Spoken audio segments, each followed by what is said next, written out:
इस महत्वपूर्ण कार्यक्रम में मेरे साथ मंच पर उपस्थित गुजरात राज्य के सफल और लोकप्रिय मुख्यमंत्री श्रीमान भूपेंद्र भाई, भारत सरकार के गृह सचिव श्रीमान गोविंद मोहन जी, जिनके निमंत्रण पर हम सब यहाँ एकत्र आए हैं, बीपीआरएनडी के डीजी श्री राजीव कुमार शर्मा जी, श्री विकास सहाय, गुजरात के पुलिस प्रमुख डॉक्टर बिमल भाई, जो हमारे एक प्रकार से होस्ट भी है और ये कॉन्फ्रेंस में महत्वपूर्ण भूमिका निभा रहे हैं, सी रवि जोसेफ लोकू जी, एडिशनल डीजी बीपीआरएनडी, और आज 50वीं अखिल भारतीय पुलिस विज्ञान कांग्रेस में उपस्थित सभी प्रतिभागीगण, आप सभी का मैं हृदय से स्वागत करता हूँ। मीडिया के मित्र जरा सेट कर बैठ जाओ, मैं यहीं रहूंगा, हिलूंगा डुलूंगा नहीं, आराम से जरा बैठ जाइए। मित्रों,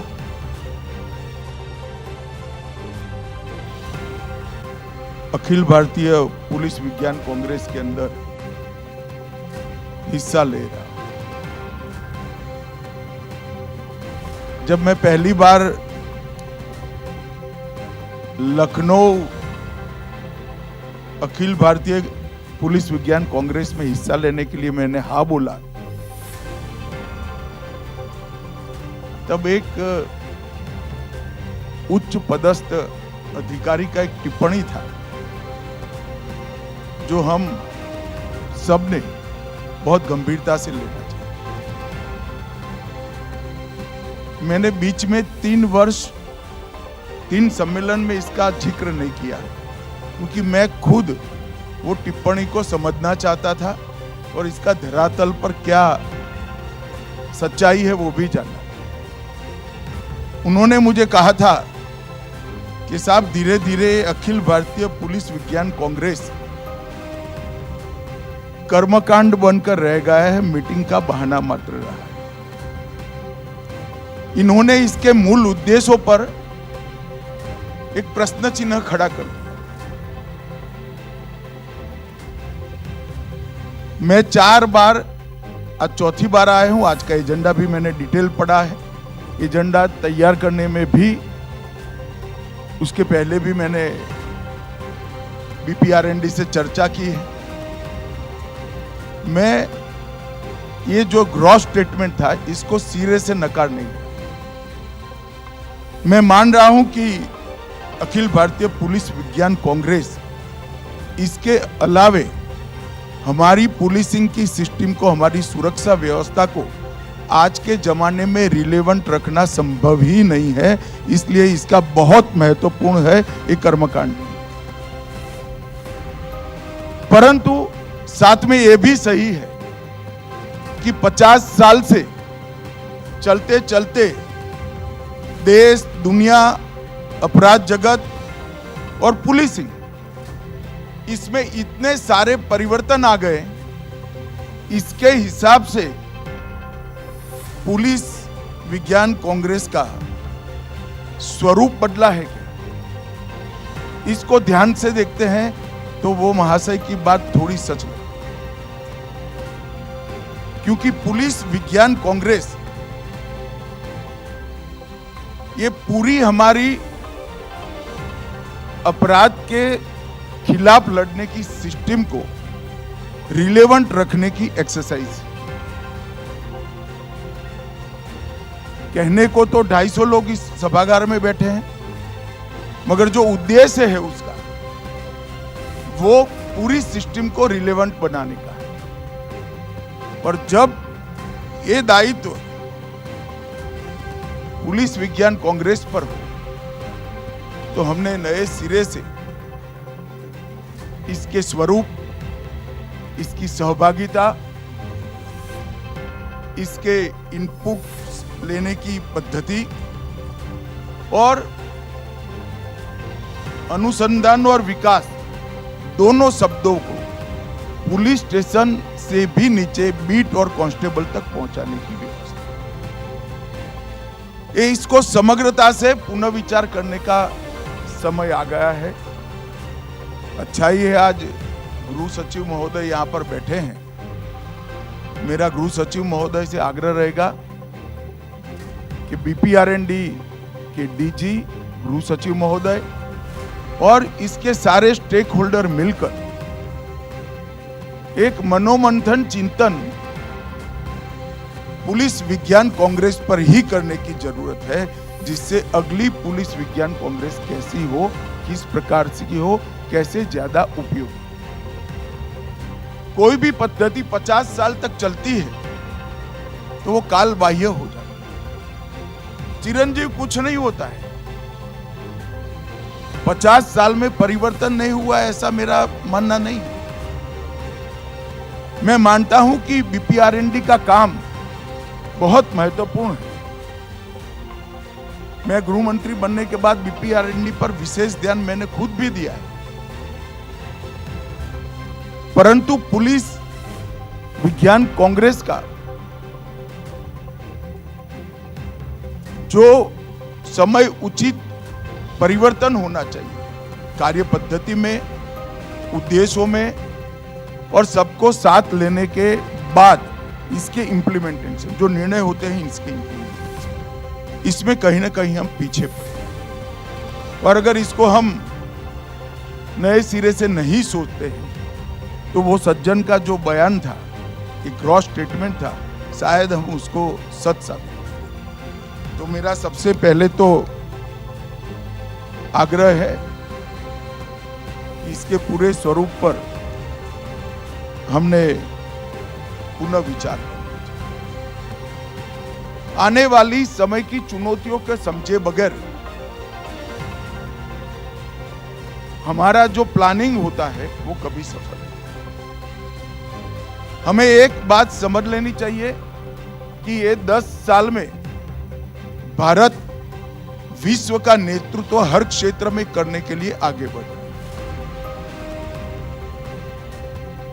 चाहे अर्थतंत्र की तालिका हो, चाहे टेक्नोलॉजी का क्षेत्र हो, चाहे सुरक्षा का क्षेत्र हो, चाहे शिक्षा का क्षेत्र हो, चाहे रिसर्च और डेवलपमेंट का क्षेत्र, चाहे इंफ्रास्ट्रक्चर की बात और व्यापार की, हर क्षेत्र में इस 10 वर्ष ने भारत ने कई दशकों की कमियों को पूरा कर आगे बढ़ने के लिए कदम भी उठाया है और हमें सफल। और मैं मानता हूं इसके कारण हमारी चुनौतियां कम नहीं होती है, बढ़ती है। क्योंकि कोई भी व्यवस्था में जब आप आगे बढ़ते हो तो किसी न किसी का स्थान लोगे, रेजिस्टेंस जरूर आएगा। और वो रेजिस्टेंस को आपने एनालिसिस कर हमें आगे बढ़ना। कुछ आश्चर्यजनक सफलताएं हमने प्राप्त की। 11वें नंबर पर हमारा अर्थतंत्र था, हम 5वें नंबर पर ले आए।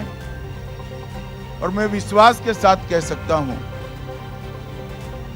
कि 1 अप्रैल 2028 के पहले हम दुनिया का 3रे नंबर का अर्थतंत्र बने।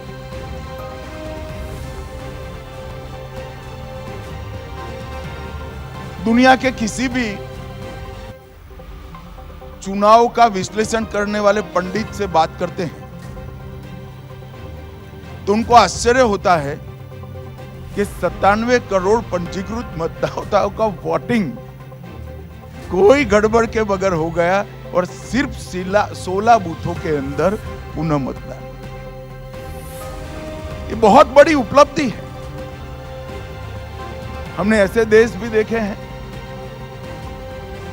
जो टेक्नोलॉजी की दृष्टि से बहुत आगे होते हैं और महीनों तक उनके परिणाम घोषित नहीं।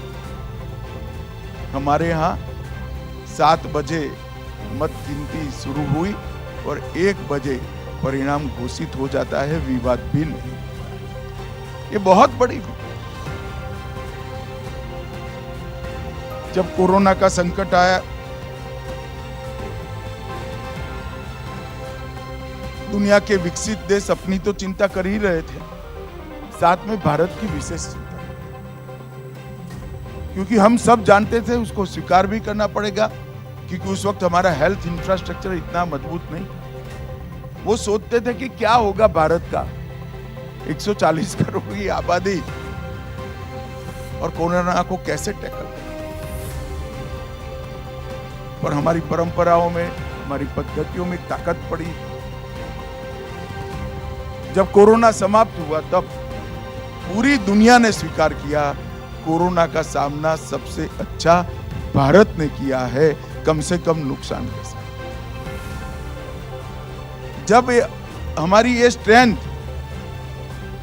दुनिया के सामने आती है, तब चैलेंजेस बढ़ते हैं। वो चैलेंजेस को ध्यान में रखकर हमने हमारी तैयारियों को पुख्ता किया। यहां पर आपने 8 सत्र के अंदर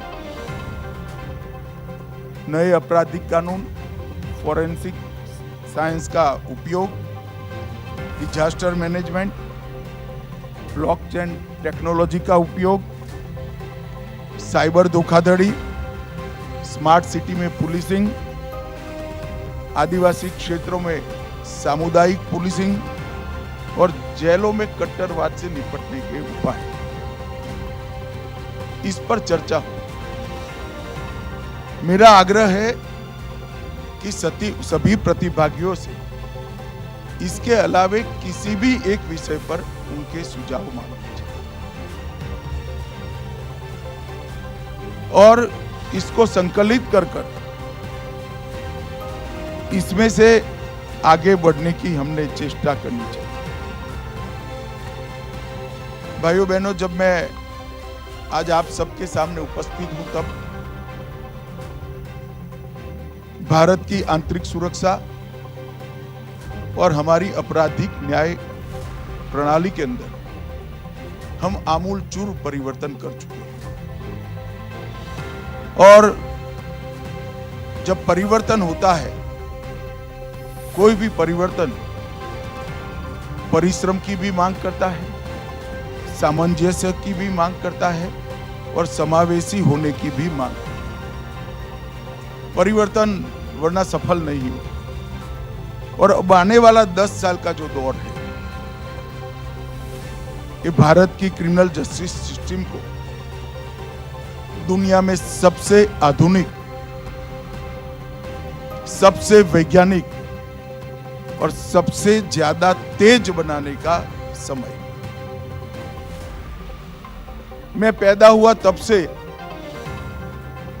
एक प्रकार से एक ताना सुन रहा हूं कि कोर्ट में जाने से बहुत देरी से न्याय मिलता है। मैं आप सभी को विश्वास दिलाना चाहता हूं कि 3 नए आपराधिक कानूनों के इंप्लीमेंटेशन के बाद देश के किसी भी थाने में जो एफआईआर होगी, इसका सुप्रीम कोर्ट तक न्याय 3 साल के अंदर न्याय मांगने वालों को उपलब्ध हो जाए। और बहुत जिम्मेदारी के साथ